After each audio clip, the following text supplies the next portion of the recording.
So, there we go. I would like to bring to order this Board of Education regular meeting on Tuesday, June 18th, 2024, with a roll call, please. 6:01 p.m. Look at us. Yes, please.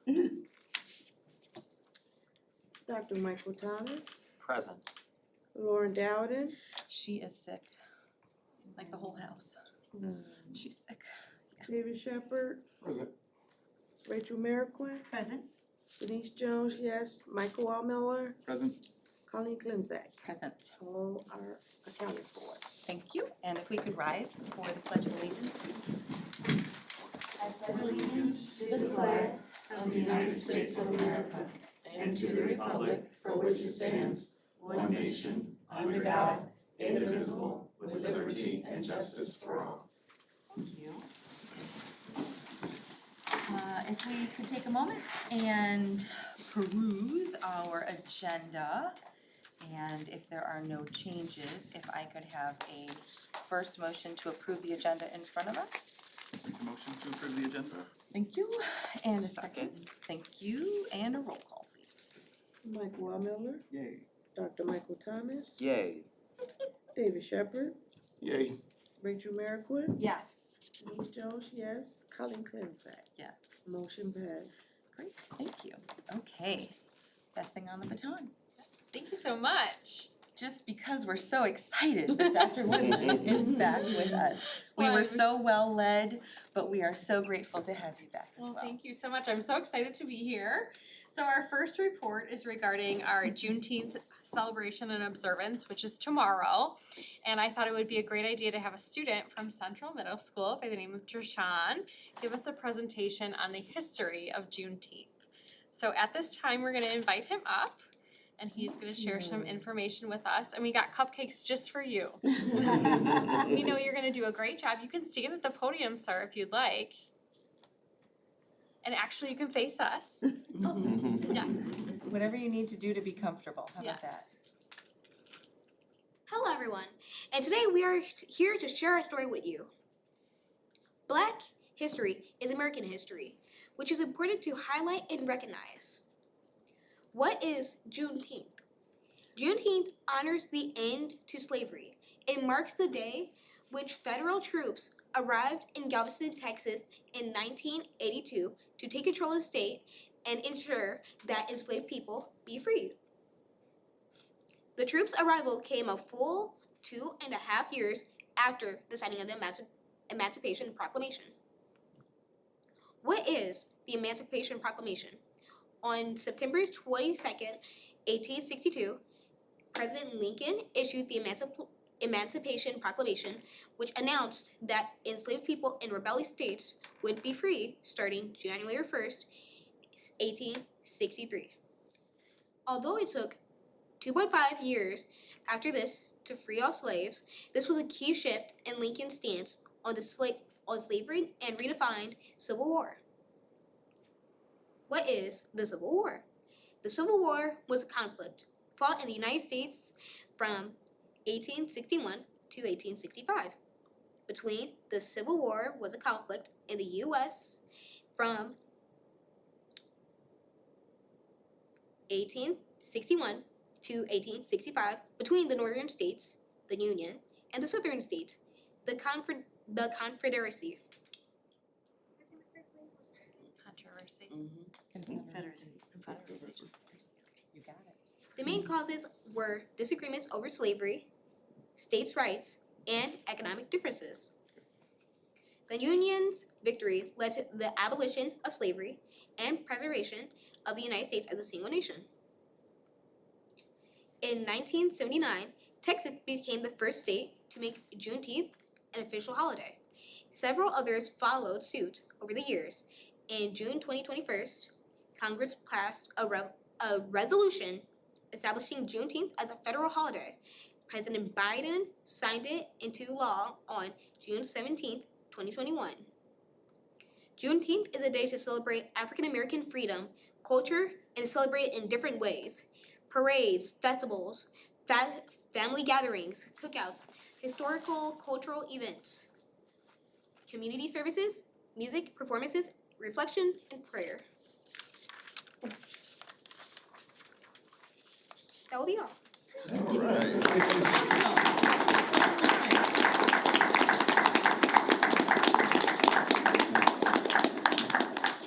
Well done.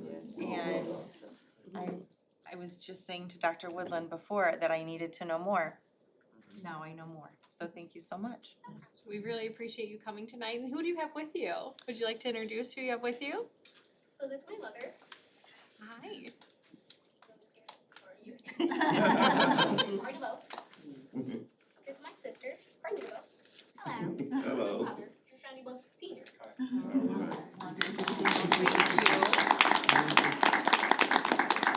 Thank you so much for coming today. We really appreciate it. You do not need to stay, but please grab some cupcakes on your way out. You're welcome to stay. You are welcome to I stay. know that it's not terribly exciting some days, so be comfortable again and again. Thank you. That was phenomenal, very well spoken, and I know more, right? Excellent. Next up on our agenda, we have our architects presenting out on our community engagement. And so I'd like to welcome up DLA to introduce all the results of our community engagement survey and responses. We actually had the ability, Eric and I, to do a tour of all 5 community events, and they were definitely very beneficial to hear the responses. And I'm excited to really get deep into what that looked like and sounded like. And you have this massive packet, they're not gonna read every page to you, but they are going to summarize the results, and we're gonna hopefully find some next steps to really direct our goals. So, hi everyone, I'm Ed Wright. I haven't seen some of you in a while, but we're really excited to be here. It's always tough following talented students, but we'll do our best. We did get to engage with a lot of students in this process, be part of what we share with you today. But just kind of a quick refresher on what we've been up to the past months. There's been a lot of work going in here. We're gonna try and give you a high-level summary and try to keep this somewhat short, but there's a lot of information to share, and feel free to stop us as we go through it. If you recall, there are really 2 parts to what we were doing. One part was really an analysis of your facilities. We're gonna spend about 5 minutes on that, just kind of doing high level, really just looking at the nuts and bolts of the building, not really getting into any, renovations, remodeling, or any curriculum needs, any of that, just high level, are your boilers working, are your roofs working, just what it takes to keep the buildings functioning as they are today. So Peter's gonna do a little bit about that, and then Matt's gonna talk about all the engagement that we've done, both with your community, with your staff, with your students, and share some of that feedback about where they'd like to see the district go and what they'd like to see out of their facilities. So with that, I'm gonna turn it over to Peter to run through the first part real briefly, and then Matt will jump in. Hello, everyone. Nice to see you all again. So let's get the boring stuff out of the way, infrastructure. It's not boring, it's Who wants all to hear about exciting. roofs, but, so we wanted to give you a brief, like 30,000 foot view of the facility assessment. We did share with the administration. It's a binder that's at least 2 inches thick. We didn't provide that today, but we'll make sure you get that. We don't need Correct. 7 We didn't wanna copies bring of more that. printouts today, so there's definitely a lot of information in the facility assessment, but we just wanted to give a brief overview. A lot of other detail, happy to share more detail in the future, but kind of just a snapshot of where we are. So what is the facility assessment? So a team of architects and engineers went through all of your facilities. We surveyed everything from asphalt paving, roofs, HVAC, electrical, plumbing, windows and doors, ceilings and floors, pretty much your buildings as they are today to identify any operations and maintenance projects. So it's essentially infrastructure. From here, we can use this part of the assessment, as Ed mentioned, as well as what Matt will share later, to develop kind of a 10-year long-range plan. And that would include what it's gonna take to keep the buildings functional, and then also potential major additions and interior remodeling that might be required. So those are the kind of two pieces. One thing I do wanna add, your buildings are incredibly well cared for. Yes. It's a testament to Jim and his team and the work that you guys have done. The stuff that we're looking at are really just a function of age, not of lack of care. So not every district we can say that about, so I wanna make sure we share that with you. Yeah, and there were really no immediate pressing concerns. These are things to think about in the next 10 years as you continue to live and develop these buildings, recommended projects, but there's nothing critical that needs to get addressed, which is great, which is a testament, so. We did just wanna share some brief numbers overall. I have a breakdown of all the schools, so it might be a little hard to read on the screen, but I'll kind of go quickly. So Central Middle School, about 4.8 million, and we have it broken out here in some high-level categories like capital improvement. We said $0 for that. We just internally kind of identified a couple of maybe projects that you might wanna consider that we'll touch on later. Exterior building and site, interior, life safety, mechanical, and roof. So central, each school is gonna be broken down like that, but I'll just kind of give the high-level recap for each. So Central is about 4.8 million, Northeast is about 2.3 million. Northwest is 1.48 million, Southeast is 3.7, and Southwest is 3.3. So that culminates with a 15% contingency in about potential project costs of 18.2 million over the next 10 years. What is the MEPFP category? Mechanical, electrical, plumbing, fire protection. Gotcha, thank you. So as you look at Central, that was one of the bigger dollar amounts there.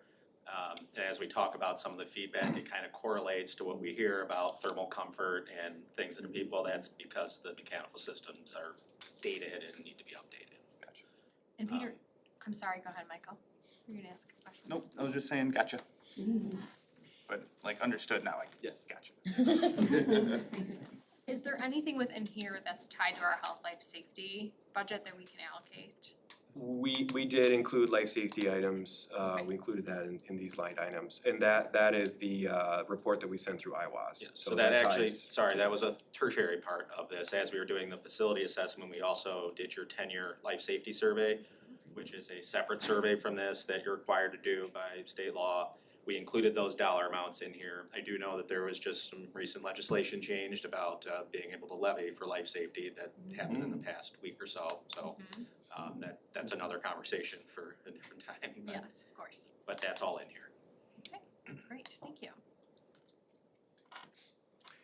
So here's a sample of what's in the facility assessment.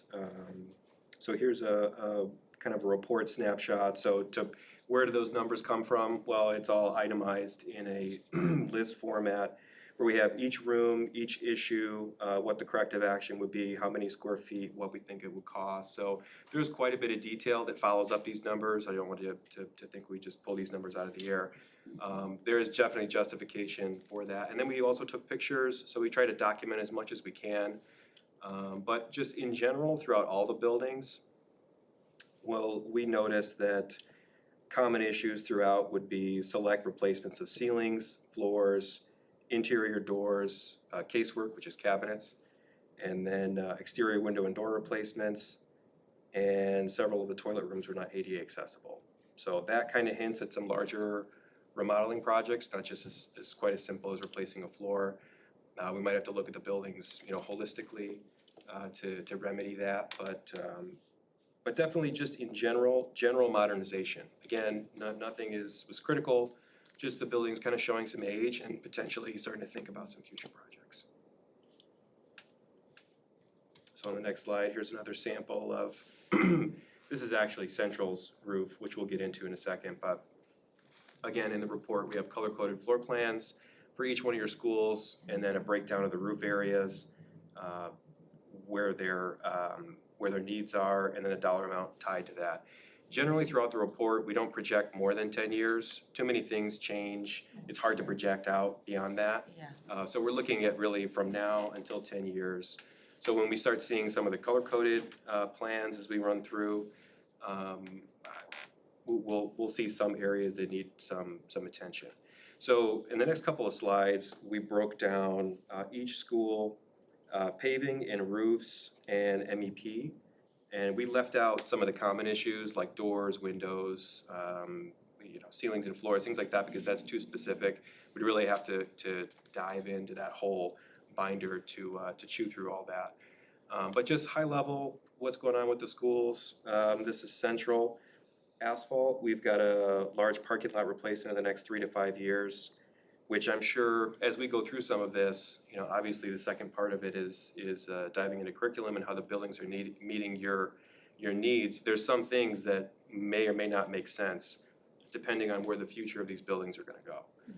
That's why this is definitely a living document, and we're gonna continue to tweak and change and reassess and see what we wanna do. If expansion is required, if remodeling is required, we'll go through and keep tweaking these numbers in this book. So it's definitely not a static deliverable. So One thing I'll note here, as you may see some red colors here, red is our sort of 1 to 3 range. We're not saying that those are emergency, you need to replace them tomorrow, it's failing, it's a function of age, and so it's, okay, that should be on your radar over the next few years. You can certainly extend the life of any of these longer, it's just then the things that are now yellow or green, they start to get older, and then you start to have things compound and pile up. So it's trying to look at how you might think about spreading stuff out over time. yeah, and likewise, we may list some of the roofs in green as in the general overall condition of that roof is healthy, but you may still get roof leaks, there may still be issues that need to be addressed on a point-to-point basis over the next few years, so, but this is kind of a general, high-level overview. You know, would we think a complete replacement of that roof is warranted? So like I said, parking lot in the next 3 to 5 years. There's some roofs that need some attention, definitely, so orange is 3 to 5, yellow is 5 to 10, and green is beyond 10 years. So as we see in the next couple of years, there's some roofing projects essential that we should consider. And as far as mechanical and electrical equipment, there's a multi-purpose room RTU, boiler replacement, unit vents, hot water storage tank, LED lighting, and some other upgrades. So there's quite a few things MEP-wise and central that need some attention. Going on to Northeast, in general, paving looks pretty good. Roofs, there are a couple of roofs that need some attention. I know that in the green, most of that is a standing seam metal roof. But the lower areas, those orange areas are lower flat roofs that need some attention the next few years, 3 to 5 years.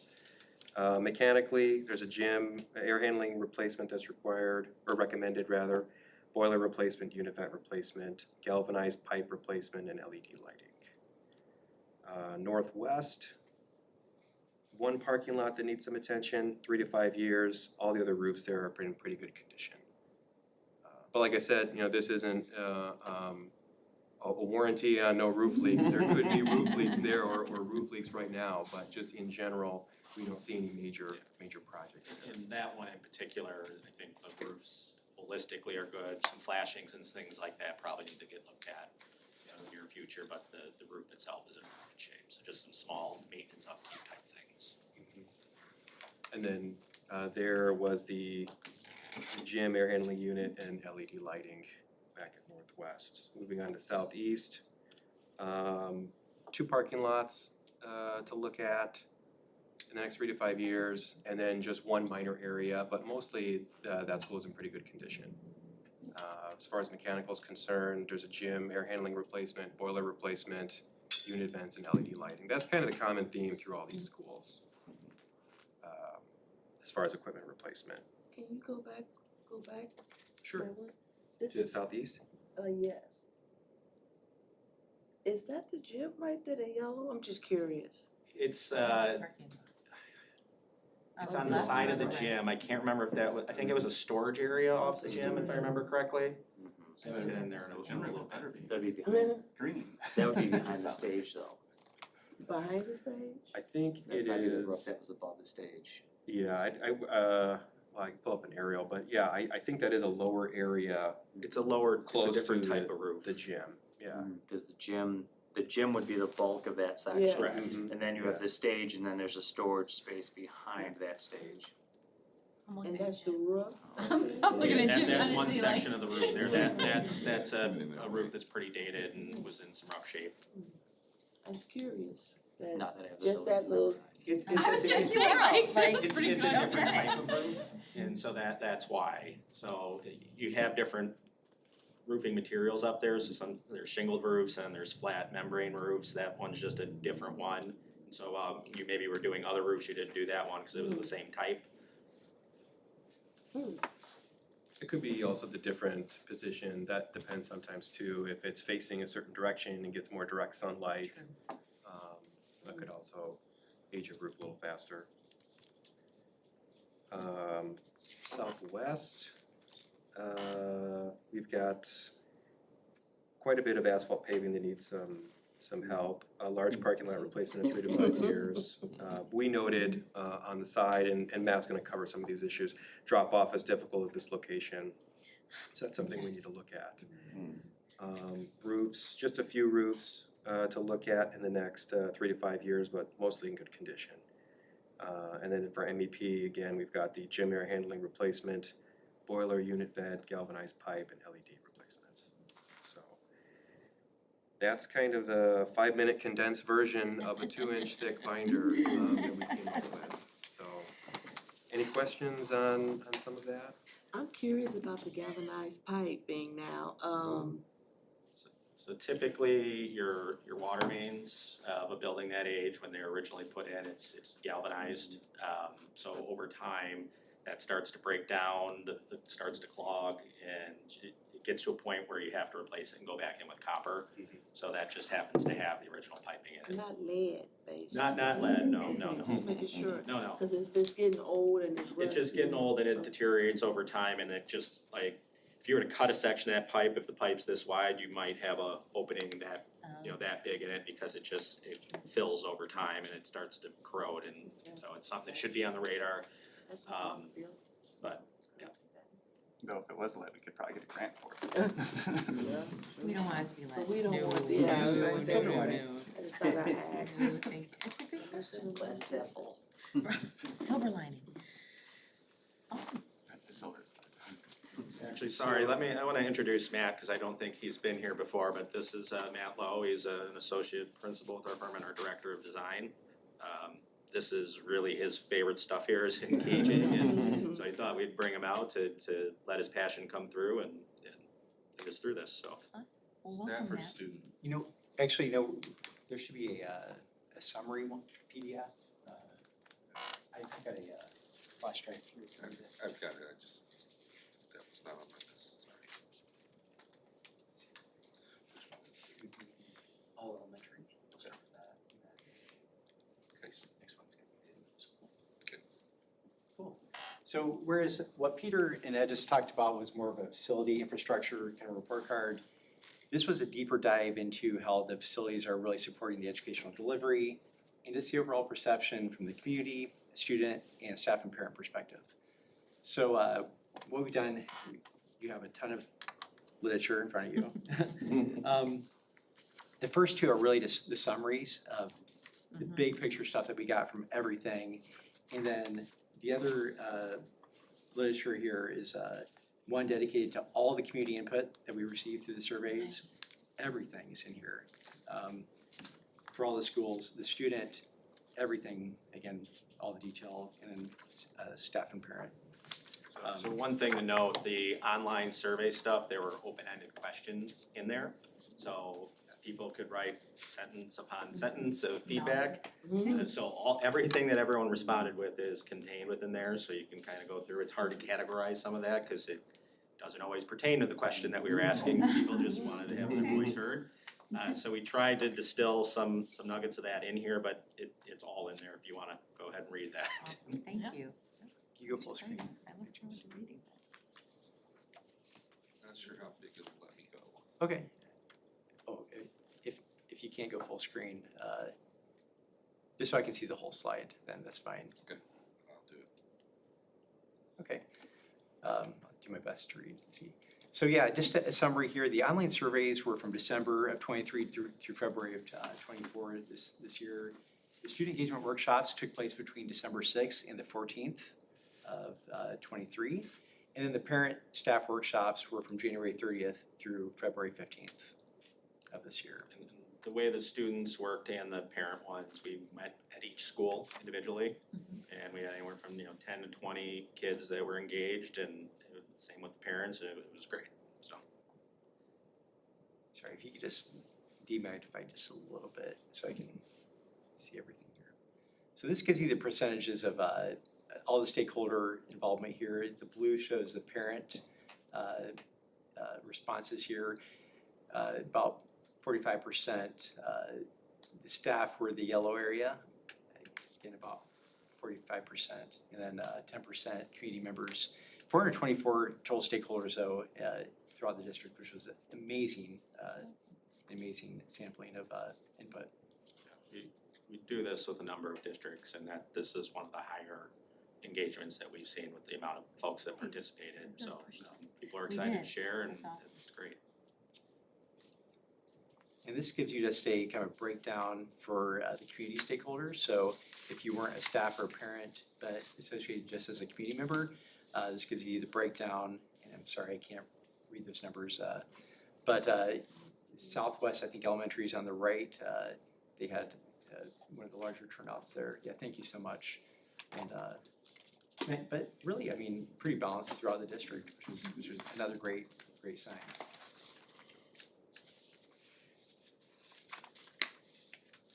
This here just shows where the parents, the 368 parent and staff stakeholders came from. And again, pretty equal distribution really throughout the whole district, given the context of the sizes of the schools that were being sampled.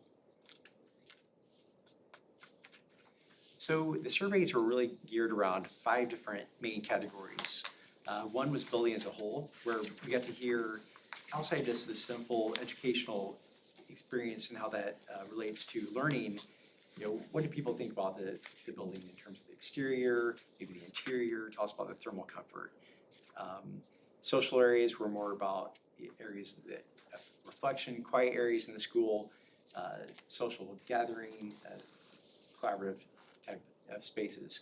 Learning environments were exactly what it sounds like, about the actual classrooms and the spaces that were supporting learning, outdoor areas for play, for pick up and drop off, and safety and security, obviously very obvious there, just the general safety and security of your buildings.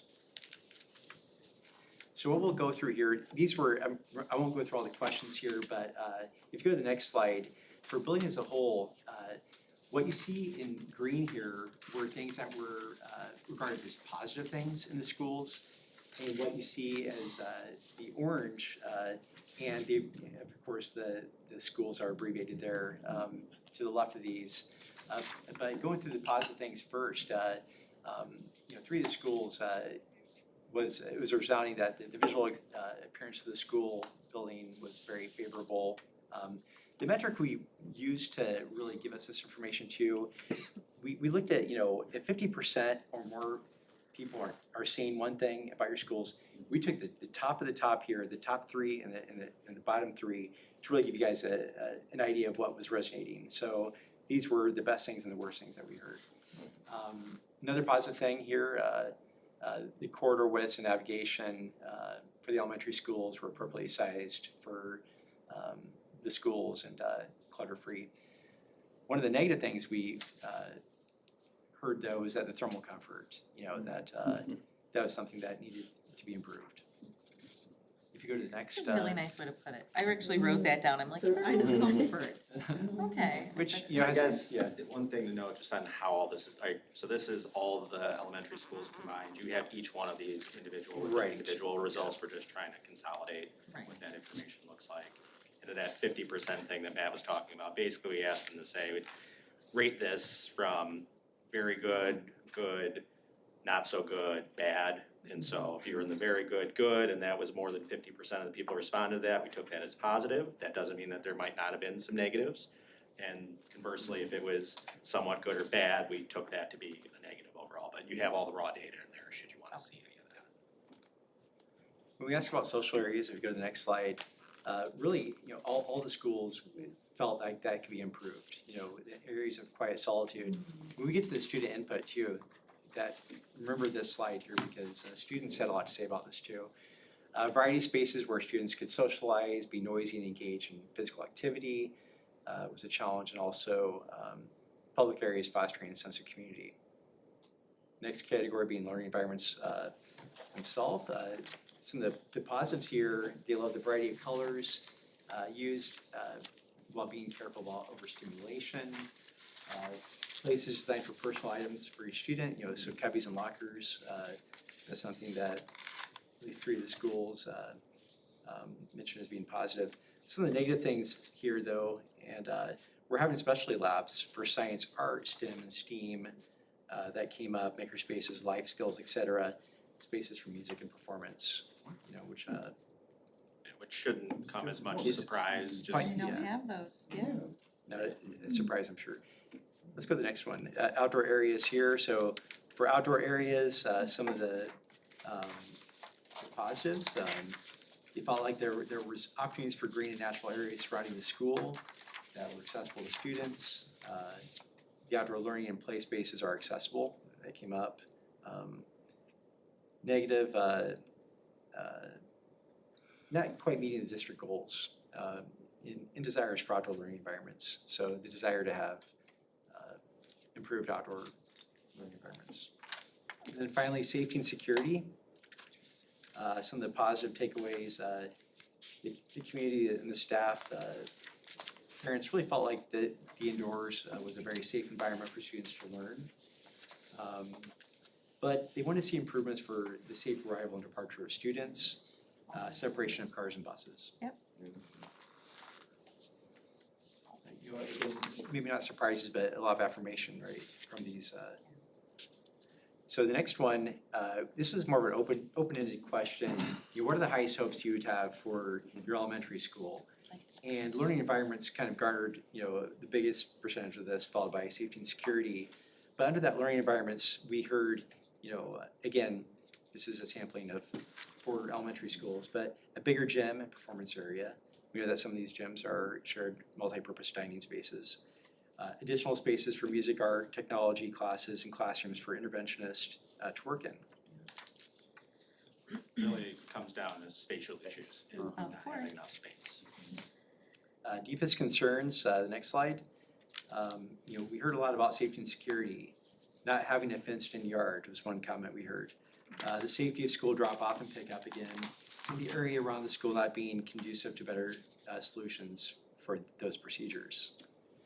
Additional comments that we heard, the next slide. Again, people were talking about safety and security, building as a whole.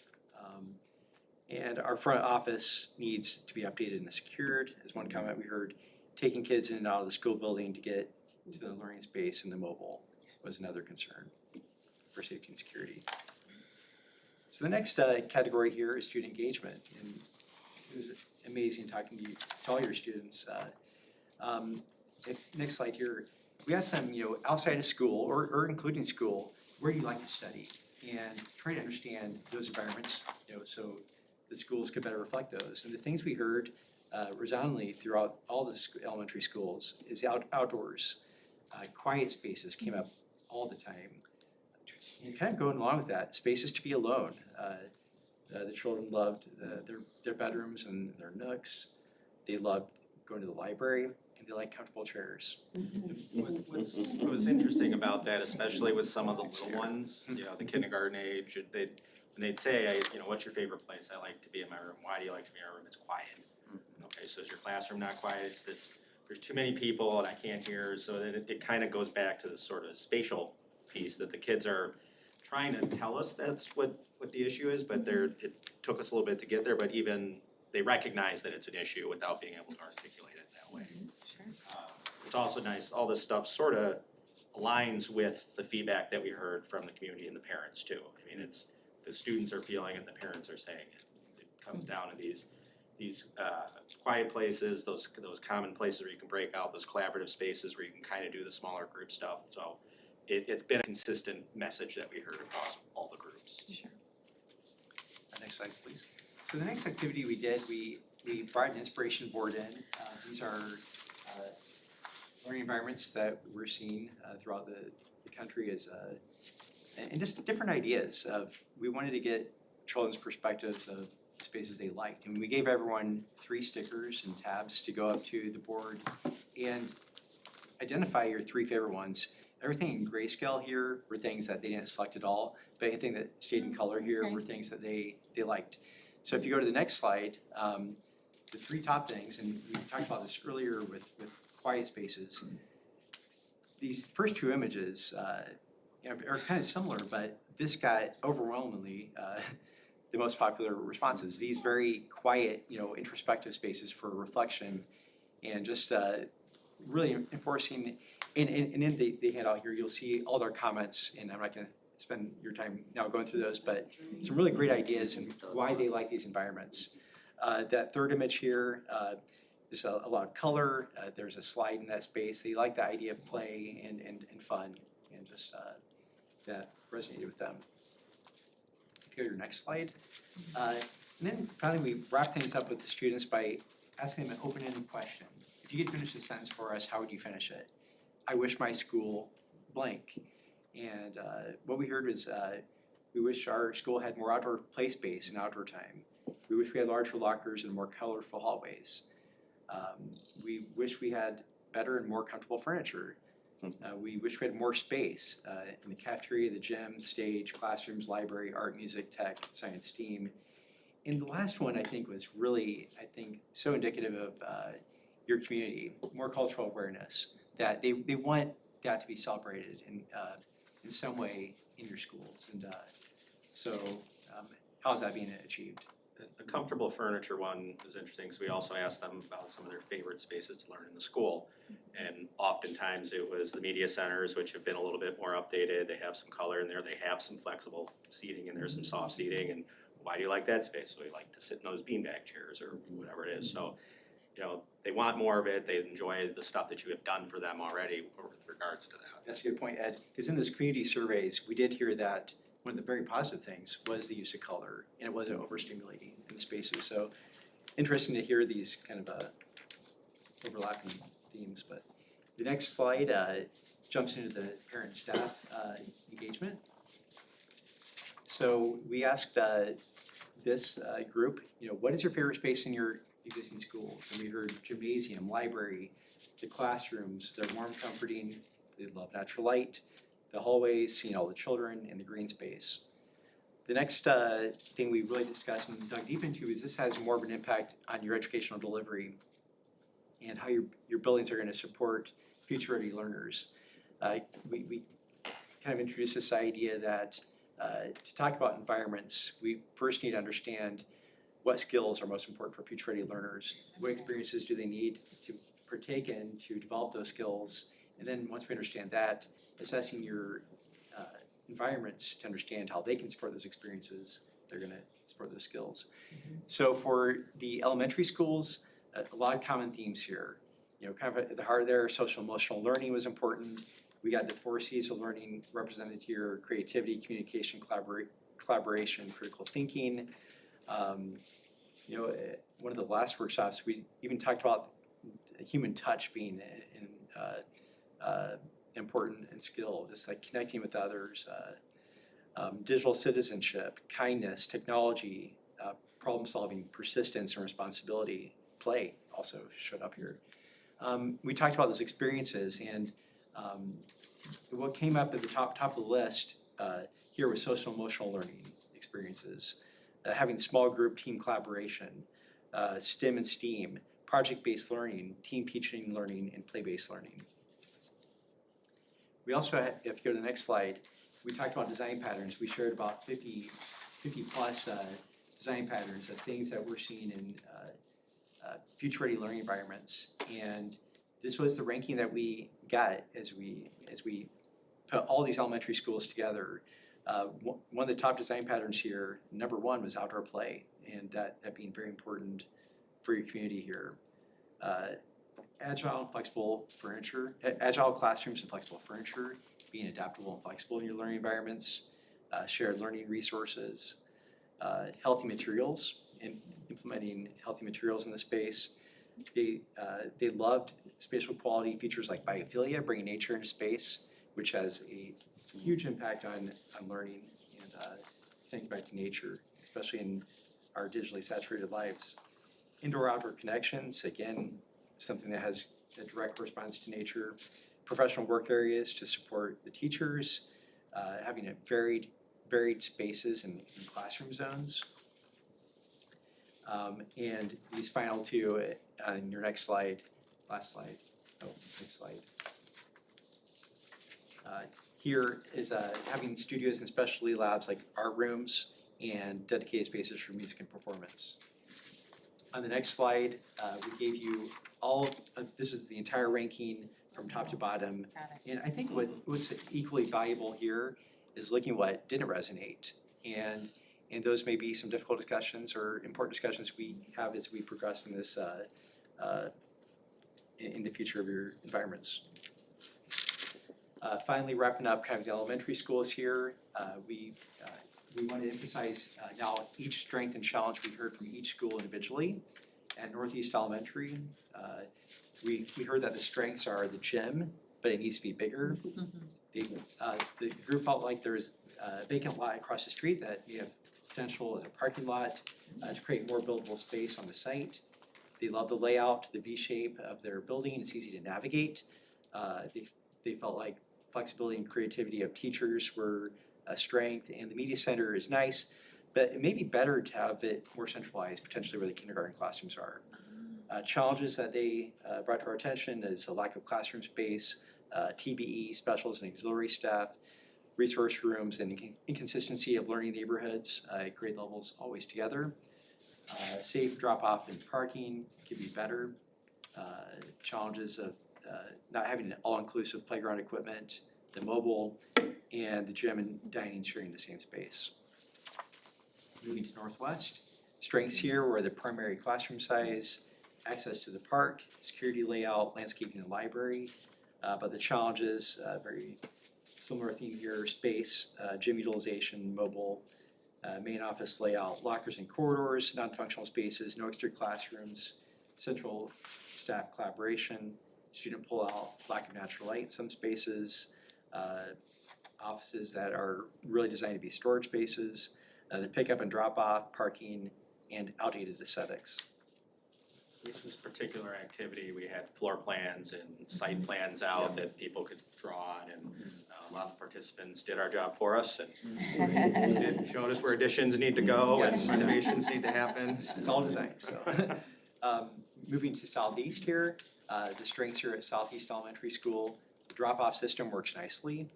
The gym space and flooring, stage is nice, but unfortunately it's used for storage. The architecture of the building, the front entrance, security, outdoor green space was a strength, and most classrooms are a good size. Challenges though, limited parking and congested traffic flow, not having a dedicated art, music, and theater space. Students spend 6 hours in the same room. So the idea of movement, really that whole mind-body correlation that the more you're moving, it's good for learning. Lack enough classrooms for specials, intervention, sensory and calm rooms, bathrooms on the intermediate side of the building, flexible shared space, storage, no bathrooms in special ed classrooms, outlets, separate physical education from dining, office space, staff workroom, collaboration space was a challenge, and the unfenced playground with no playground structures and limited outdoor activities. The asphalt surface radiates a lot of heat into the adjacent classrooms too. Sure. And then finally, Southwest Elementary, the strengths here, the kindergarten classrooms with natural light and easy parent drop-off and pickup. The garden space to the south is an opportunity to expand and get rid of the mobile, is what they felt. Open space for imaginary play, staff parking, potential and space is a strength.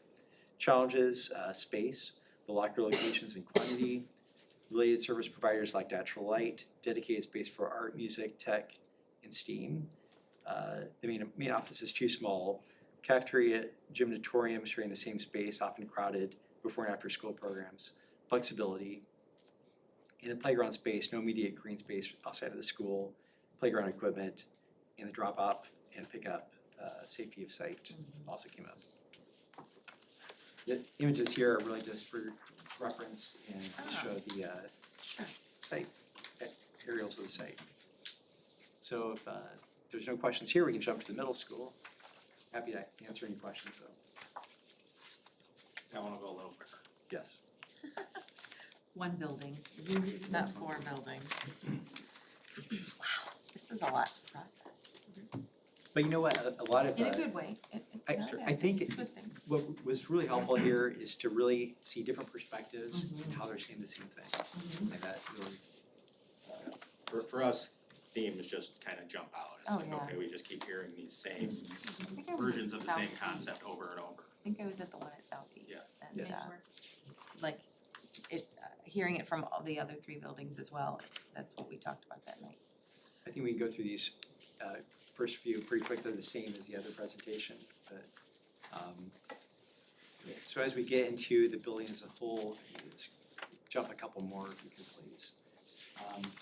So building as a whole, so for the middle school, the things that were very positive, the visual appearance of the school building's exterior, the welcoming main entrance, but challenges and negative things we heard, accessibility for people with disabilities, corridor width and navigation, appropriately sized corridors that are clutter-free, and wayfinding. If you go to the next slide, That building. so It's been 7 years there, that building, oof. the reason we didn't share these in the previous one is because we had 4 graphs like this that would have been lost on the page, but here you can see better what we talked about when we talked about that 50%.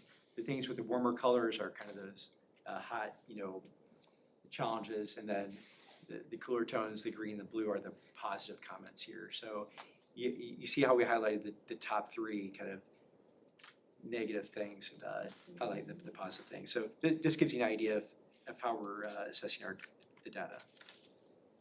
If you go to social areas, very similar to the elementary schools, I think there's a resounding feeling that those quiet spaces, public areas fostering a sense of community, and those socialization areas can be improved. This is the graph to support that. For the learning environments, the positive takeaway here was the technology in the classrooms. Some of the top 3 negative challenges here: having more flexible indoor learning areas throughout the school that meet individual learning preferences, like nooks, small group spaces for collaboration, large group spaces. Having a variety of furniture was a perceived negative. Having more flexible furniture and variety. And teacher workspaces and personal storage that are appropriately sized and located.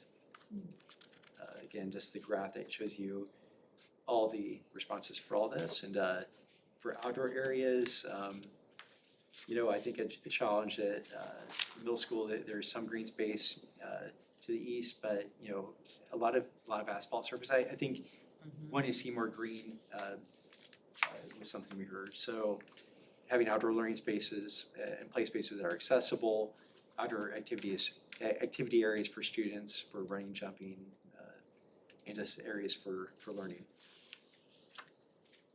And then finally, safety and security. The positives here were having a separate access for students and visitors through a secured entrance, and having a safe indoor environment for students to learn. The things that the community was telling us that they thought could be improved was having a safe arrival and departure for students, separation of cars and buses, and safe outdoor environment for students to learn and play. Some of the highest hopes that we heard, most of the comments we got back were about the learning environment, wanting to have more classroom, office space, that technology would become more current, and update lockers to all full and easier access. Again, these are a few, Lockers, she says. yeah, a few of just, many things. So again, it gets a lot deeper in the other. So deepest concerns we heard, safety and security, came up.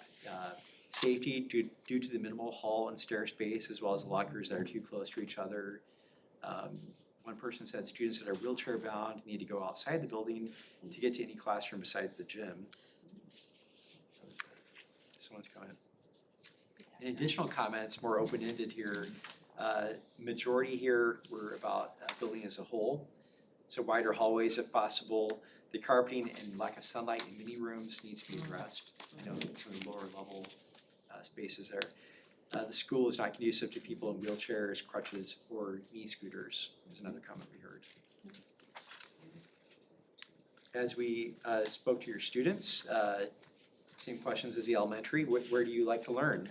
And again, we heard quiet spaces. Middle school felt the same way. A variety of places surrounded by friends, family, and teachers.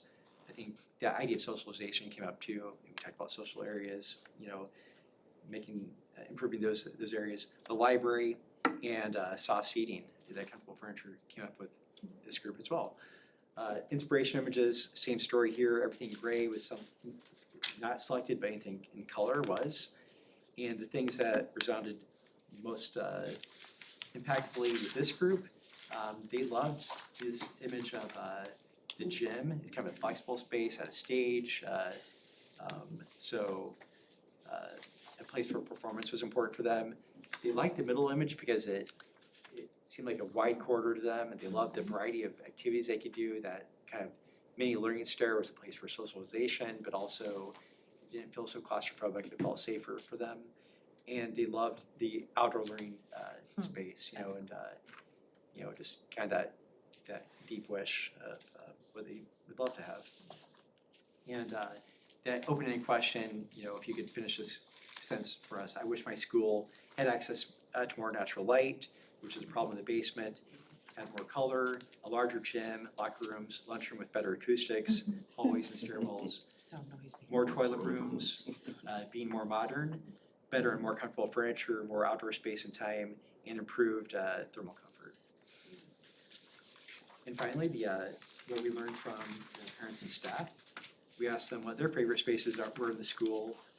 The hallways with the windows and a ramp, the connection to the outdoors was a great thing. Some classrooms, the media center, science room with windows, courtyard with trees, but they need more outdoor space for kids. The gym, band room, and office space.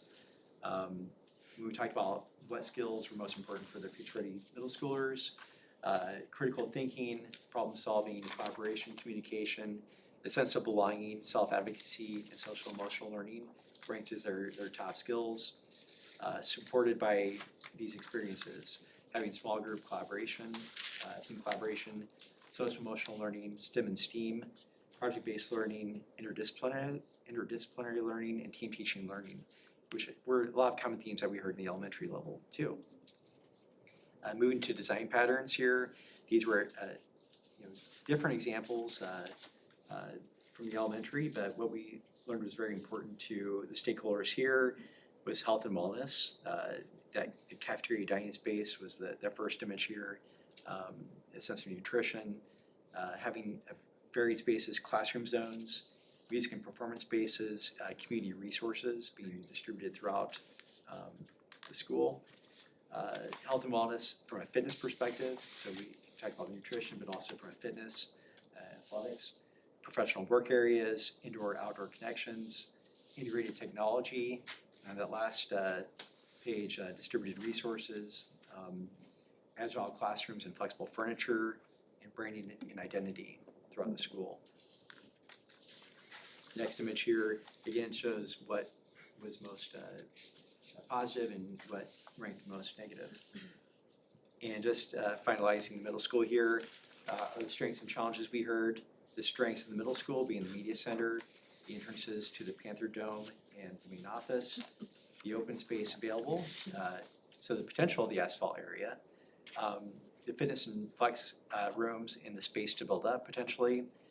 The perceived challenges were lack of green space. They would like more outdoor learning and play opportunities and access to outdoor views and natural light. A lack of space in general for collaborative learning, special education, storage, corridors, cafeteria, music classrooms, gymnasium, locker rooms being too small. Need a space where the entire school can come together, like common spaces, traffic flow and parking, and accessibility and wayfinding. So I know it's a lot of stuff. But definitely recurring themes here that really, I think, begin to make an impression.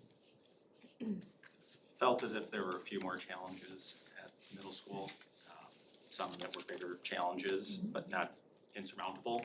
But, when we talk about things like tight hallways and poor circulation, those are things that get a little bit harder to fix with simple renovations, but there are ways to do it. Versus, thermal comfort, okay, we're putting in a new air conditioning unit. There's different scales of challenges that we've seen across the building, so. So if there's no questions on that, Do you have any questions before because I'm gonna ask a couple questions Yes. myself and then kind of really, we're looking for next steps. So, you know, I think that my perspective is, you know, there's no really big surprises to me. No. You know, space is clearly an issue, we know it's been an issue, and I think we're at a point in time where we really do need this 10-year facilities plan to really drive our budget, but then we also need to look at the bigger picture and say, how are we gonna address space? And so I'm really looking for direction from the board to say, here's what we can do next, and really task our architects with that next step. Because I think right now we're, you know, Eric and I, as we brainstorm ideas of funding and what that could look like, we're really at a halt.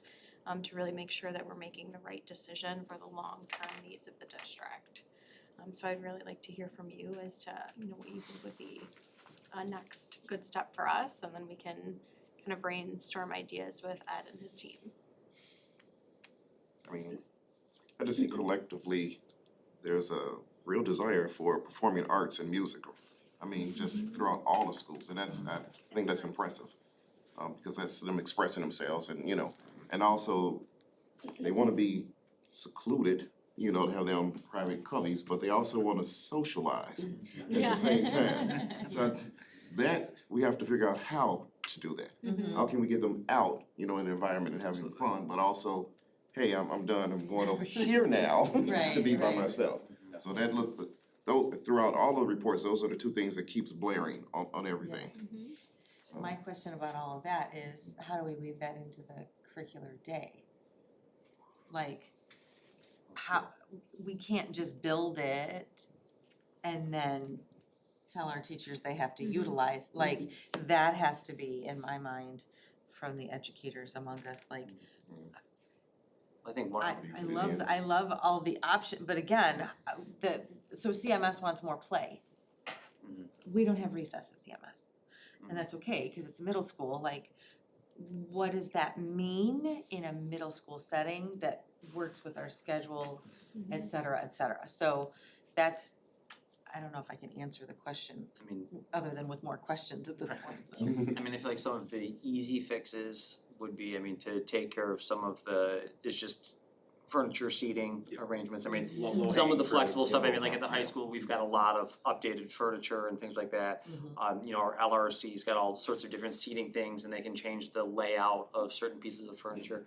I think that's really nice to have, I think it allows kids to have spaces where they can collaborate, it also has spaces where they can be separated. I think that like as somebody in that room as an educator, you can change the configuration, cause sometimes kids really just enjoy that variety of like, oh, we're sitting in clusters today and now we're sitting in row, you know what I mean? So like you can tailor those things towards what you're doing that also it doesn't take care of, but it kind of covers up some of the spacing issues a little bit better. It's using the space more enough, efficiently okay. than what you're trying to do.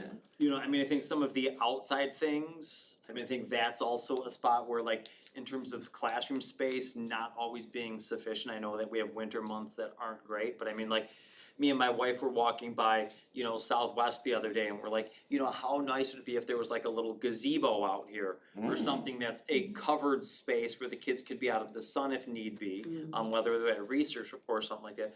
But also where a teacher could take their class out there and say, hey, we're gonna read outside here, you know, you've got some trees there. I mean, again, it's a huge, I mean, like many of the schools, because we're landlocked, you've got these huge swaths of, you know, concrete and asphalt. But it's like that allows you to have something that's a little bit different, you know, a little more of a feeling of I'm outside, but I'm not just sitting like on blacktop, you know, it's 150 degrees. So I feel like some of those things are things that we could do like sooner. You know what I mean? I feel like some of the other projects, I mean, those are like long-term things. I mean, I really like the idea of, you know, taking care of the mechanical things, taking care of those things, because I think sometimes those are the things that like in the long run, you know, are more relevant, you know what I mean, in terms of like making sure that the temperature is comfortable. You know, but I do think that like those are things where you could like implement it fairly quickly at not a huge like cost. And also making it ADA accessible. Yeah, I mean, That's something that we can. I mean, some of those, I feel like depending on the building, like Central to make ADA accessible is gonna be like a lot. Yeah. You know what I mean, where I feel like. Thank you for pointing that out, Mike. Yeah. But I mean, I think some of those things, like it's like, if it's like, hey, we've gotta like widen a bathroom door, you know what I mean, like those things do make it a little bit easier. You know, but I just think that, I mean, some of those are things where like, kids are gonna get to see that impact sooner. Sooner You know, I mean, your- the new students we furniture, asked, like, oh, here we can yes, sit they these get little to see it pods, and it's like, right okay, away. things are already happening. You know, my experience is already getting better, and you know, and we bought, you know, here's a bunch of chairs. You know what I mean, I think that those are things that like, you know, I think can, you know, again, I don't wanna say cover up, but it can give you a start of that experience on, Absolutely. even though the big construction project might be, you know, 2 or 3 or 5 years down the road. Yeah, and I think ultimately what I would love for this team to do is to put together some options for us to really address bigger picture items. Like central. Like potentially central, and the reason why I say that is because what I don't wanna run into is that we're making financial and facility-based assessments, and then we make a longer-term decision that ultimately upfront, we're then really wasting resources. And so if we have a longer-term plan with the support of our architects, they can really allow us to really make deep level decisions for what does the future look like. And then when someone comes to me and says, we don't have X, Y, and Z, or we need updated thermal comfort at Southeast, I can say to that principal, or I can say to that parent, we have the intention of replacing your thermal comfort in 25, 26, and that's on our 10-year facilities plan. And so because we don't currently have that, I think what it's really impacting, it's impacting us in a variety of different ways. A, space, B, safety and security, which I think was a glaring concern for parents. And C, ultimately it's impacting our educational environment, which to me is the most important thing for kids. So if I was gonna task them with anything, it would be to say like, let's put together some options of how we can really do this efficiently and effectively. And then they can come back to us with proposals. To build on that, I'm sorry, I'm gonna cut you off though. To like build on that, I feel like it'd be really helpful if we had it as like here's the variety of options for space efficiency, like the furniture solutions and some of the things that Mike was talking about. But then on a separate side, spacing as a like, you used a phrase I liked, like a mode of delivery of education, right? So like, there's furniture stuff and there's switching things around and painting, but then there's also the reality of the situation, like Central is the one we're thinking about, and it's like space, hallways that go Hallways are small. nowhere, like They really the do. confrontation that develops in having these spaces be so compact and just inefficient, and it's just not modern, right? Like we've been dealing with this building for, I think the cornerstone said 1929 on it. So I mean, I think it's time to start looking at options that address all of those core issues. So if we can almost have something that's like space efficiency, delivery of education, and then as like a third checkpoint, like 10-year facilities plan that kind of ties into, that might be like next steps. So once you guys bring us our options, we're like, okay, we like this and we like that. And then we can construct, you guys can construct a 10-year facility plan around what we've selected in that way. Absolutely, and generally, that's kind of where the next part of this goes, right? We hear the feedback, one, if it doesn't usually happen, I don't imagine you're gonna say this, but you know, we heard it, we don't care what anyone's saying here, we're not, these aren't our goals as a board, I don't believe that's the case here, but that would be one option, right? Or, you know, these are the top 5 priorities from what we heard that we really want you to focus on, go after that. More often than not, it's like, okay, well, let's try and look at how we can maybe impact all of this, what does that actually even mean? And then there's a variety of ways to do all of that, and some are bigger and more expensive, and some are smaller furniture solutions, things like that. So usually we would come back and provide you multiple options, multiple ways to achieve these goals with some budgets attached to them, to make some informed decisions. Generally from there, you know, it's probably a hybrid of a couple things that you ultimately land on. From there, we build out that plan. We look at your financials of how you could do that over 10 years, or maybe it's 20, just depending. And we start to try and lay out what that looks like. So we don't replace the windows on a building that needs windows when we're ultimately hoping to put an addition right there. That would be silly, Exactly, right? we can't put And- in the green space Yes. exactly where we hope to put an addition in 5 to 10 years. Yeah.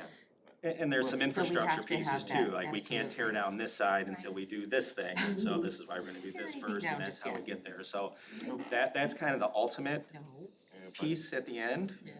But there's some steps in between where you guys get to have a lot of feedback. Very a little concerned that we would get too much boggled down on the 10-year plan and not maybe like a 2-year goal, because it's kind of like the building fund at the church. You're forever collecting to build a church, but the church never gets built because the budget never matches.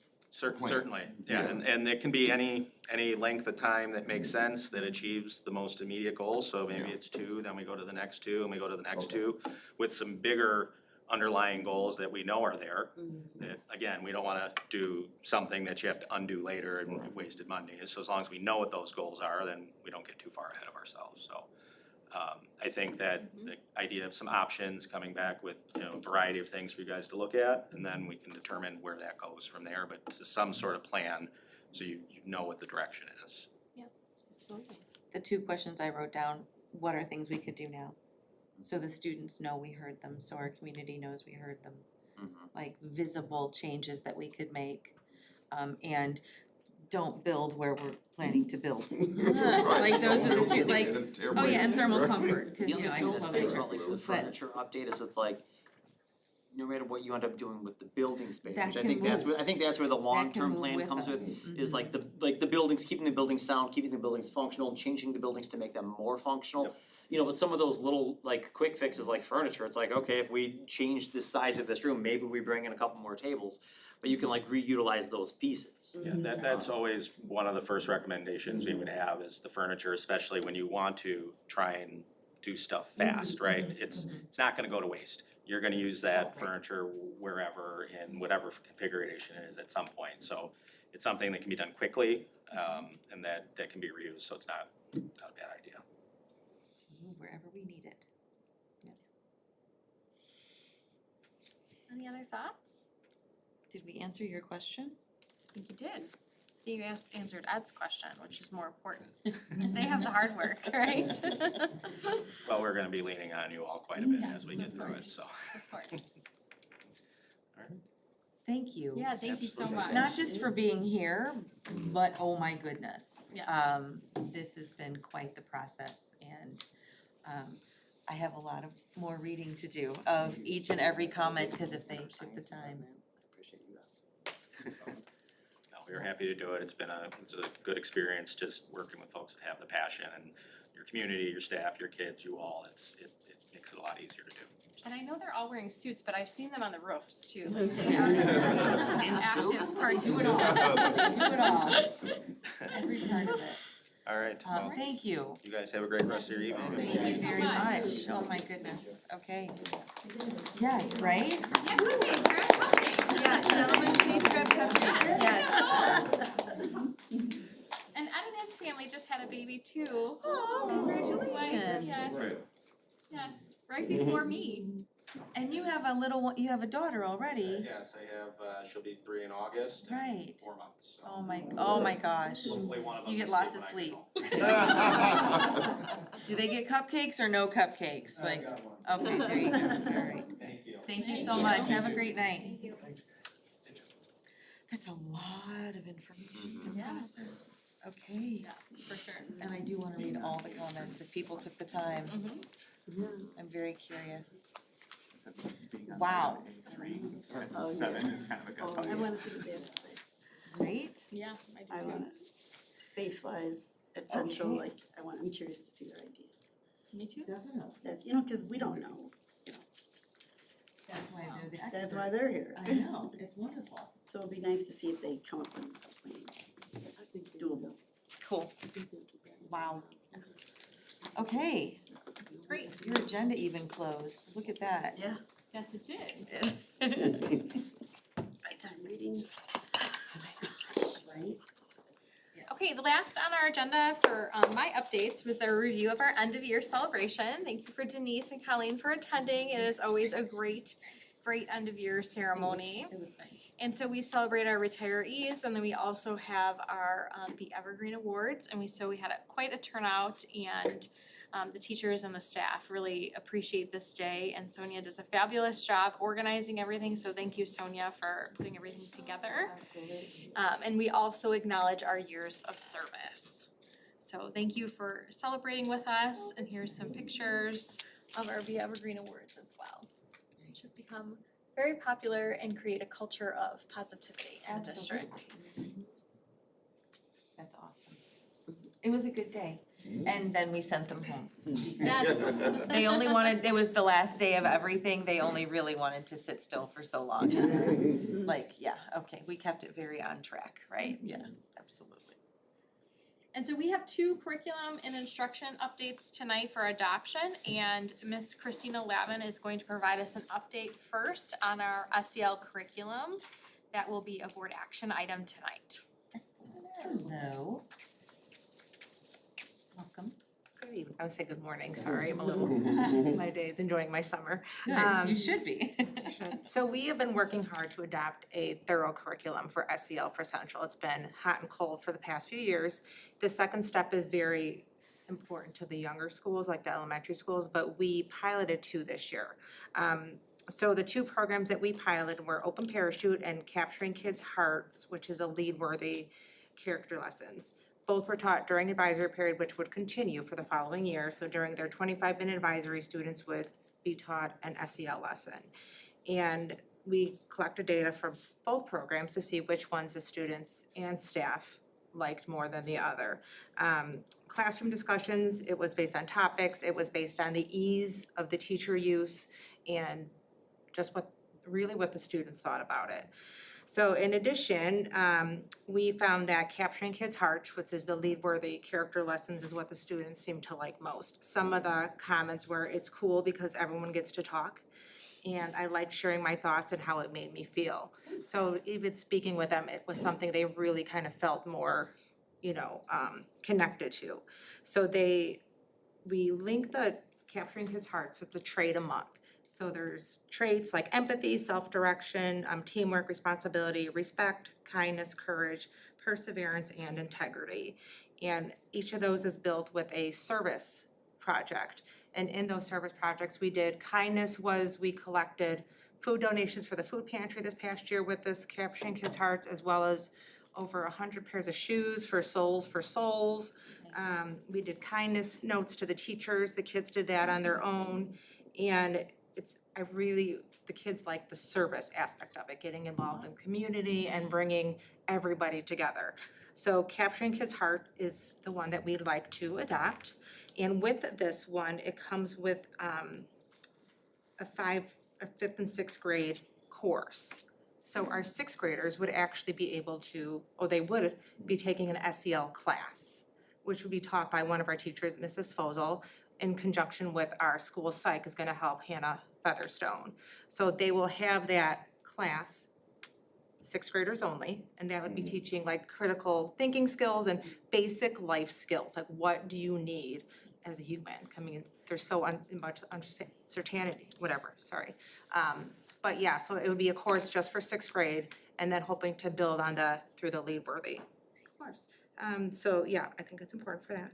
And then it would be a 9-week rotation, so some specials are 9 weeks, so the SEL course would be a 9 weeks, so we would be able to flush every 6th grader through it. So every 6th grader would get that course. And then, was really highly liked by the teachers and the students. When you have students feeling their voice is finally heard, that's something that kind of gets you the heartstrings. Yeah. So we are asking to adopt the character lessons for grades 6 through 8, as well as the 6th grade SEL course. What's 6th to 8, which one? That's the lessons for everybody. So in advisory, they each get the SEL lesson, so that's for everybody. And it's based on 6th, 7th, and 8th grade. It's all divided and it builds on every year. So every year kind of builds to make it more, not intense, but critical thinking skills. And then the 6th grade is just a 6th grade course. So the 6th graders are getting a really deep dive into SEL. And then to continue on 7th grade advisory, 8th grade, Correct. and then get deeper and deeper. Yeah, so this one had more to offer us, we felt, and the teachers found it easier to use, and even when I'm navigating, it's really simple and the kids like it, and it's, easy open-ended questions, and they feel involved with it. And did you say you're gonna touch on it with the 5th grade as well? Did I hear 5th and 6th grade? It's designed for 5th and 6th grade, but since we only have sixth grade, we'll be just doing the sixth grade, but, Oh, okay, just. Yes. Okay, but we'll get them right when they get to Central, gotcha. so. With the skills they need, which is great. Yeah, it's just Yeah. like basic skills, and a lot of these character traits are just how to be respectful, how to be empathetic, how to be kind, and, Yeah. you know, it's a good refresher for everybody, so.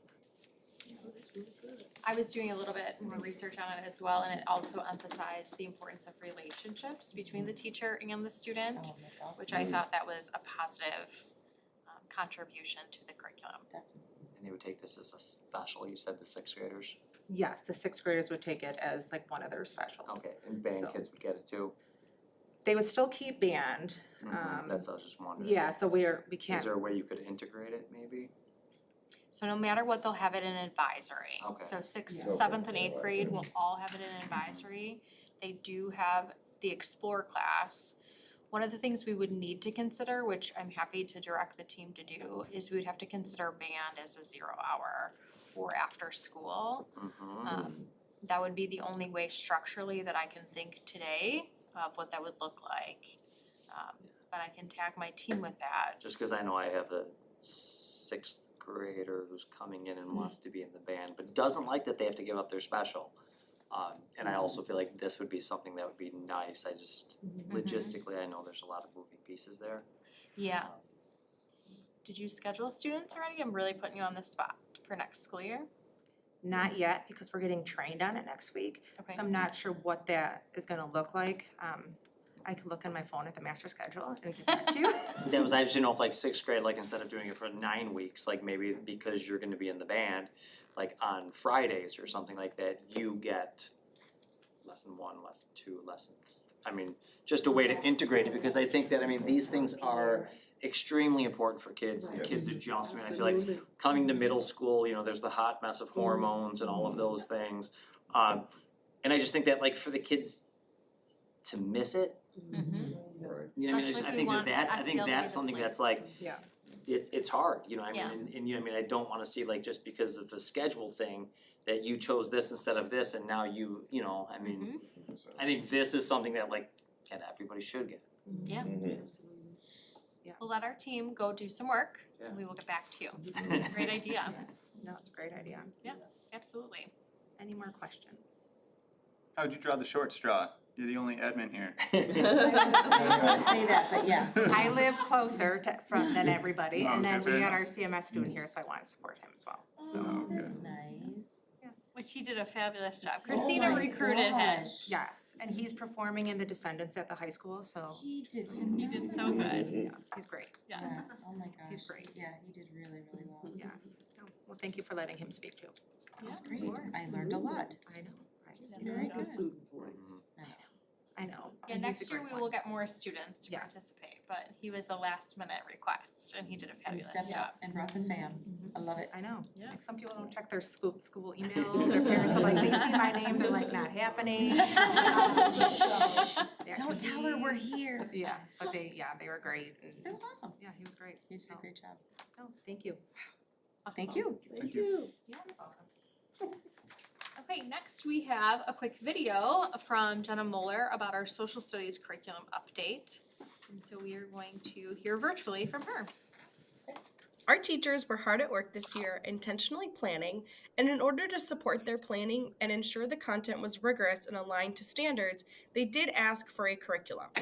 Based on our pilot third and fourth quarter and teacher recommendation, we would like to move forward with HMH as our social studies curriculum for next year. The curriculum is organized into different units, and each unit is aligned to standards. HMH has written assessments for each unit called document-based questions, where students have to look at multiple primary sources in order to come up with a claim, and then use evidence from those documents to support their claim.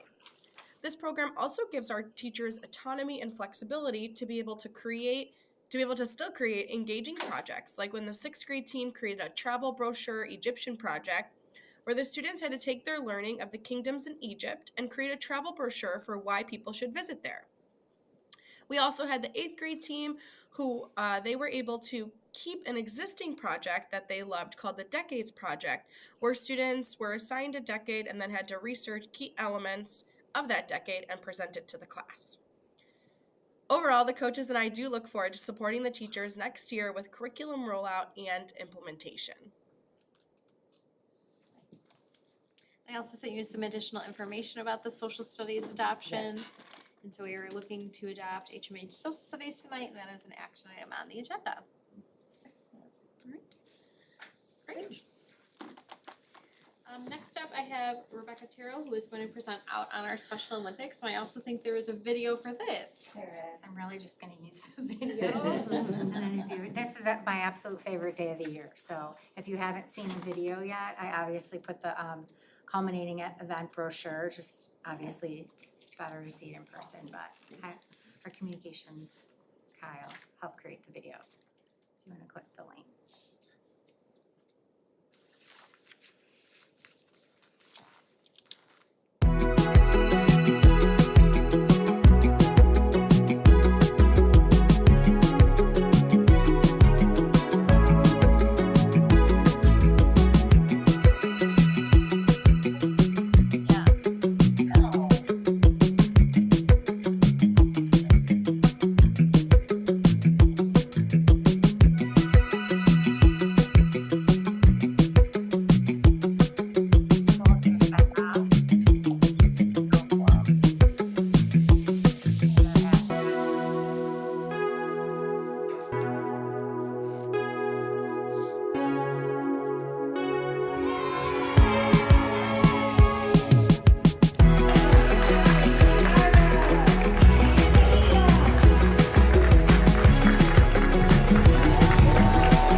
Special Olympics. Young athletes, culminating events,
It was such a cool day. Awesome. We're very fortunate. Shout out to Amanda Katara, she really did. There were so many little details that went into pulling this off. And she really organized them, especially leading up to the event.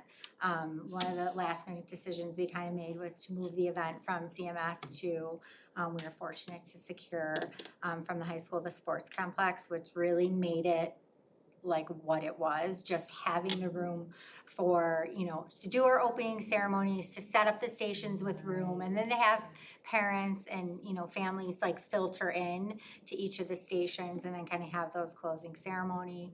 And then another space, we provided lunch. We had a lot of volunteers, district staff members. We had all 4 of our elementary mascots, which was like a huge, huge for the kids, which they loved. But we got so much good feedback, and even the Special Olympics, our region coordinator was like, ooh, you guys really set the bar high for yourselves. We wanted to start small, which we did. You know, our goal was to have 30, we ended up having, you know, 50 participants, I think even next year. we'll have lots of positive like staff and family feedback as well, so it was definitely fun. Yeah, already have plans for next year, ideas Right. and, yeah, Well so, done, that's amazing. yeah, it was great, so. Great job. Very good, thank you. Yes, thank you so much. Sorry, I missed it. All right, next up, Eric Grossi. Eric, Hello. my favorite person. You're gonna keep the smiles I going was your today? favorite person. Stay with expenditures from May, nothing unique really for May. We closed out a couple grants, we had some money we had to spend to fill out the rest of the grants. Outside of that, salaries and benefits. Something to expect coming during the month of June, we have to do the final payments for salaries for the school year plus summer pays. So there will be a larger bump in salaries and benefits at next month's board meeting. Revenues, nothing crazy different from last month. We received just about all of our revenues last month. There's still gonna be a couple here and there revenues like evidence-based funding, the normals, but there's not gonna be any unique payments too much. Like we got some leftover tax payments, but nothing crazy, just smaller dollar amount items. And as a result, the fund balance went down a little bit, which was expected because we received so much revenue the last 2 months that, it just made sense. The revenue's gonna go down for the month and the expenditures are gonna stay consistent. So I do expect the fund balance to stay healthy next month, but it's gonna go down again next month as a result of all the paid paychecks. I am bringing the Aero budget to you guys today to approve. The total Aero budget increase was 6.35% for next year. The main changes to the expenditures, the construction expenditures went from $25 million to $2.2 million for next year. I wonder what that is. Yeah, I couldn't think about what it could have been. The purchase of 3 new suburban vehicles and insurance increases from between 6.3% to 8.8%, depending on whatever plan they're in. And for the district, even though it's going up 6.35%, our pro rata is going down $4,094 to $168,836.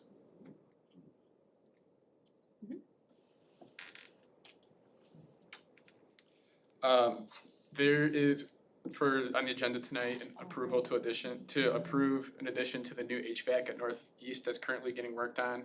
It's for 1 additional room. The updated quote is $22,850, which was roughly $10,000 cheaper than the original quote. And this will be the cheapest time to make this purchase, just because we're already working on the HVAC for the whole building, so it just makes sense to do it now. Great. Thermal comfort. Yeah, new favorite word. Thermal comfort. I'm like, okay. Nobody And used then that. That makes finally, sense, I know. we had a FOIA request from a Mrs. B. Williams, and that FOIA has been completed. Any questions?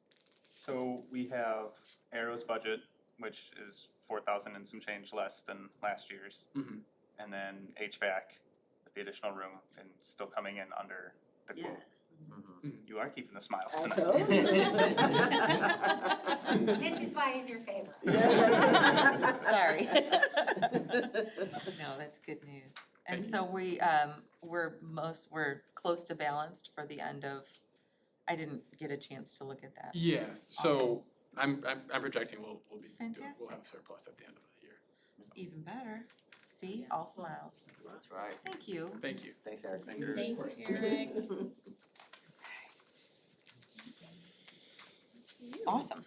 Oh, sure is. Okay. So, we are on to board reports. There is only one board report because it's June. And that's how this all works, right? So, obviously this section is lighter than in the summer, of course. Dirt won't be till September, Arrow's next month, yeah. So the board policy customization update, I know we all know, but for the room and for anyone viewing. So if y'all recall, we endeavored to tackle the process of policy review and automation, digitization, what are we calling it, right? So just getting it all so it was more user-friendly. So for the sake of all of our shareholders, we wanted to convert our policy manual to a user-friendly, searchable online platform. IASB offers Press Plus for just those reasons, and we've considered this conversion a need for some time now. So last summer, we initiated the process, we signed the contract in August, we all completed the questionnaire in September, and then we had our first special board meeting in early October with Nick Bauman, Policy Director for IASB, to begin the review. We met on October 5th, January 23rd, and April 18th, and worked through the 8 sections of the policy over the board policy manual over those 3 sessions. Nick was very impressed with our commitment to the process, and I wanna thank all of the board members. We had full participation from all board members, barring a few absences here and there. And this participation absolutely helped to make this a successful process for the district. We will vote later on our agenda today to approve the first reading of board policy. Luckily, I don't have to read them all because that is what has occurred. I was actually worried about that when we looked at the agenda, and Jenna assured me, she's like, no, that is what the last 3 meetings over the last 9 months have been the first reading of those board policies. So thankfully, I don't have to do that, and we can expect Press Plus to go live this summer. So that is That'll be great. huge. I couldn't Can't wait. believe the dates that you threw out there, that we started that in That's what I said last October of summer. last August, year. so I went through my policy subfolder, and they're like, contract sign, here's the signed contract, August 5th, August 8th. Like, we knew we wanted to get it done this year, and I mean, That's okay, pretty so good. July, but like, Yeah. it counts, it I've heard of absolutely districts counts. it takes like 3 years I to know, complete, well, and I so- do think it's because everybody could be present. Yeah. Yeah. That's great. We didn't have to take it back to everybody at a meeting and Right. walk it all through, and I really, I mean, Nick was very impressed with that, and I don't think that happens with most districts, so thank you, thank you. I really do think that is part of the success, so. Okay, anything to add? I will not read all the changes. Yay! Okay, public comments portion, okay, very good, I'm still gonna read my words, cause darn it, it's what we do. So a few reminders specifically about the logistics for public comment portion of every meeting, including this evening. As is posted on the agenda publicly for every meeting, to respect all of our stakeholders, our commenters, our board, our public. We adhere very closely to the 3-minute limit for comments for everyone. We will set a timer, and we expect everyone to respect their 3 minutes. In addition, we do not respond to public comments at board meetings, but we do hear them. We respect, we listen to, and we take into account all of the community member concerns.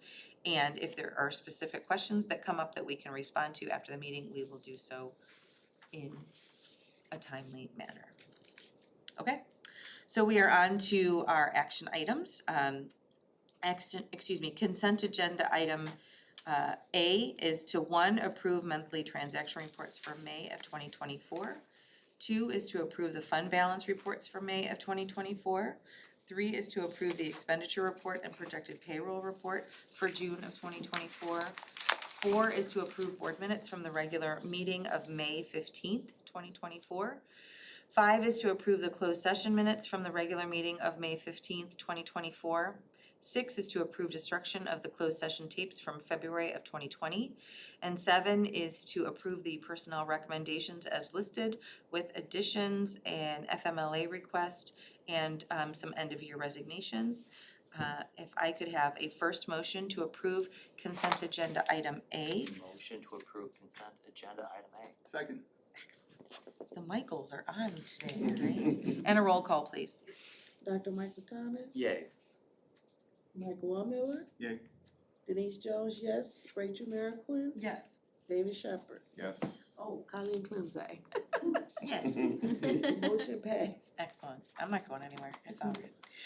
Item number B, letter B, is to approve the social studies curriculum recommendation that we heard from Dr. Moeller via video. I thought that was very clever. If I could have a first motion, please, to approve the social studies curriculum recommendation, I make the motion. and a second, please. Second. Let David have it. Okay, Doing too much. So we got this side of the room now, and if I could have a roll call, please. Rachel Merrickwin? Yes. David Shepherd? Yes. Dr. Michael Thomas? Yeah. Denise Jones, yes. Mike Miller. Yay. Colleen Clemzak. Yes. Motion passed. Excellent. Item D is to approve fiscal year 25. Wait, C. See? I'm just skipping letters. Item C is to approve SEL curriculum recommendation as presented by Ms. Levin. If I could have a first motion, please? Motion to approve SEL curriculum as presented by Ms. Second. And a roll call. Awesome. Dr. Michael Thomas. Yay. Denise Jones, yes. Rachel Merrickwin. Yes. David Shepherd. Yes. Mike Miller. Yay. Colleen Clemzak. Yes. Motion passed. Excellent. Item D is to approve fiscal year 25 Aero budget as presented. If I could have a first motion, please? Motion to approve the Aero budget as written.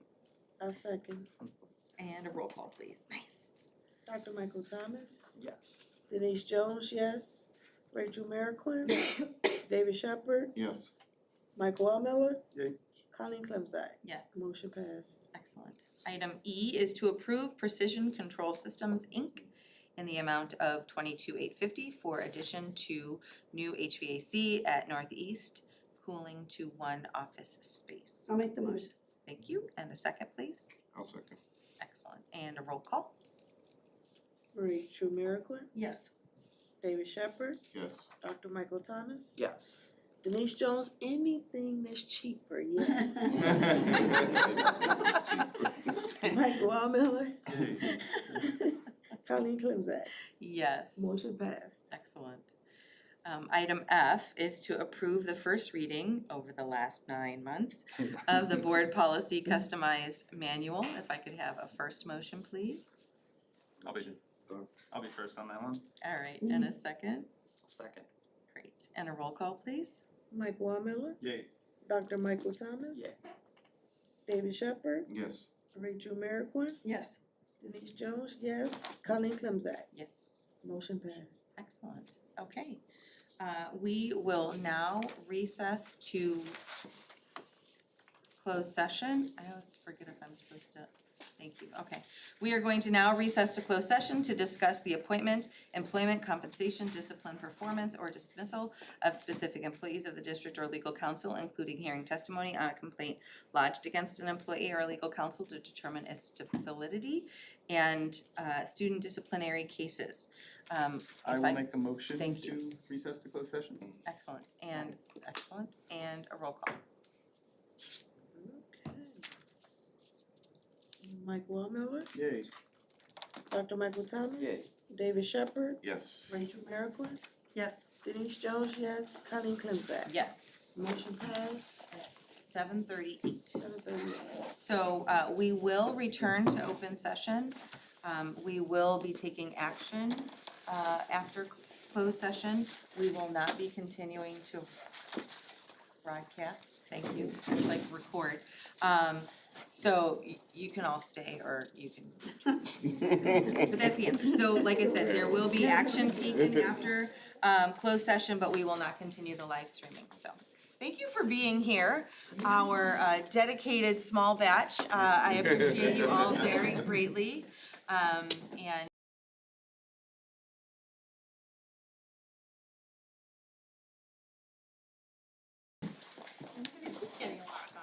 that, okay, so what would Carrie Berry say to that meeting, right? So she's always like under over, cause Under architecture was She a would've been shaking her long head.